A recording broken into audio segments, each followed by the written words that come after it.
Di kamar mandi wanita, seorang wanita cantik naik ke panggung. Seseorang membantunya melepaskan handuk di dadanya. Dia berdiri telanjang di depan para wanita kaya. Ini adalah proses penting dalam pemilihan calon menantu keluarga bangsawan. Hanya wanita dengan tubuh sempurna tanpa cacat yang memiliki kesempatan untuk menikah dengan keluarga bangsawan. Namun, saat lamaran, Sura terlalu gugup dan terpeleset. Dia kehilangan kesempatan untuk menikah dengan keluarga bangsawan. Tuan muda kaya tiba-tiba berubah pikiran, mengganti calon pengantin dari kakak menjadi adik. Dalam keluarga tradisional yang didominasi ayah, Sela harus menerima pengaturan ayahnya. Setelah keluarga kaya itu pergi, ayah Sura bahkan mengatakan bahwa Sela adalah wanita yang beruntung dan seharusnya berterima kasih kepadanya. Dia tidak tahu bahwa Sela sebenarnya punya pacar dan tidak ingin menikah dengan keluarga bangsawan. Tapi dia hanya bisa menahan amarahnya terhadap paksaan ayahnya. Sela memohon bantuan Bibi, tapi Bibi memberitahunya bahwa begitu ayah Su membuat keputusan, dia tidak akan mengubah pikirannya, bahkan menyuruhnya untuk menjelaskan sendiri kepada kakaknya. Sela terpaksa memberitahu Sura tentang pergantian calon pengantin. Sura dengan gemetar menarik tangan Sela dan melihat cincin kawin yang seharusnya ada di jarinya. Saat ini, dia hanya bisa menangis sedih. Mimpi menikah dengan keluarga bangsawan yang telah dia impikan seumur hidup, karena sebuah kesalahan, harus dia serahkan kepada adiknya. Tidak lama kemudian, Bibi datang memberitahu mereka bahwa pesta pertunangan akan diadakan dalam beberapa hari. Menyuruh Sela untuk bersiap-siap. Sela dengan keras kepala menyatakan bahwa dia lebih baik mati daripada menikah. Tidak ada yang bisa memaksanya. Namun, saat itu ayah Su tiba-tiba berteriak dan masuk, menanyainya apakah dia tidak menghormatinya. Kemudian dia dengan kejam menarik rambutnya. Pernikahan ini, dia harus menikah hari ini, tidak peduli apapun. Ayah Su berteriak dan mengunci Sela di ruang bawah tanah yang gelap, dan memperingatkan bahwa tanpa izinnya, tidak ada yang boleh membiarkannya keluar. Ibu Su yang rendah hati, meskipun hatinya sakit melihat putrinya, tapi tidak berdaya. Keesokan harinya, Bibi membuka ruang bawah tanah dan membebaskan Sela, dan memberitahunya bahwa hari ini dia harus pergi melakukan pemeriksaan pranikah dengan calon suaminya. Sela memohon kepada ibunya untuk melakukan sesuatu. Jangan menghancurkan hidupnya dan kakaknya.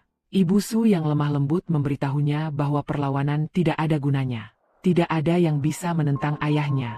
Pacar Sela mengetahui berita tentang pergantian calon pengantin, meneleponnya untuk keluar dan menjelaskan semuanya. Sela mengambil kartu identitasnya, memutuskan untuk kawin lari dengan pacarnya. Saat itu, calon suami Felid datang dengan mobilnya, bersiap menjemput calon pengantin untuk pemeriksaan pranikah. Begitu Sela membuka pintu, Felid sudah menunggunya di depan pintu dengan membawa bunga segar. Kemudian dia masuk dan menyapa para tetua. Bibi ingin dia melakukan upacara cium tangan, tetapi Felid tidak menganggapnya penting. Dia bahkan bertanya di mana Sura, menunjukkan bahwa dia sangat mengkhawatirkannya. Yang lebih konyol lagi, dia memberikan bunga itu kepada Ibu Sura, bukan Sela. Harus diakui, pemuda ini benar-benar bodoh. Dia membuat semua tetua keluarga Su terdiam. Sura, yang berada di dapur, melihat semua ini, merasakan sesuatu yang tak terlukiskan di hatinya. Setelah Sela dan Felid selesai melakukan pemeriksaan pranikah, Sela tiba-tiba merasa sedikit pusing. Felid segera membantunya masuk ke mobil, dan mencarikan obat untuknya yang selalu dia simpan di laci. Sela menyadari bahwa meskipun Felid sedikit bodoh, dia cukup perhatian. Namun, dia tetap menolak perhatian Felid dengan sopan. Kemudian, dia segera pergi menemui pacarnya, Yusuf. Dia memeluk Yusuf erat-erat, seperti orang yang memegang sedotan penyelamat. Sela menceritakan kepada pacarnya apa yang terjadi semalam. Yusuf malah bertanya mengapa dia tidak menolak di tempat. Sela balik bertanya apakah dia tidak mengenal ayahnya. Jika dia mempermalukan ayahnya di depan umum, ayahnya bahkan akan mencarikan pengemis untuk dinikahinya. Yusuf bertanya padanya apa yang harus dilakukan sekarang. Kawin lari. Apa?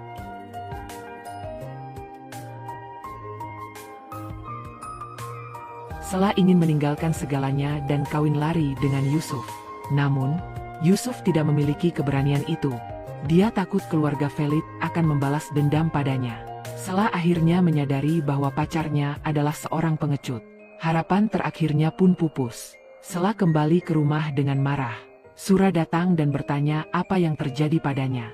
Sela menceritakan kepada Sura bahwa pacarnya tidak berani kawin lari dengannya.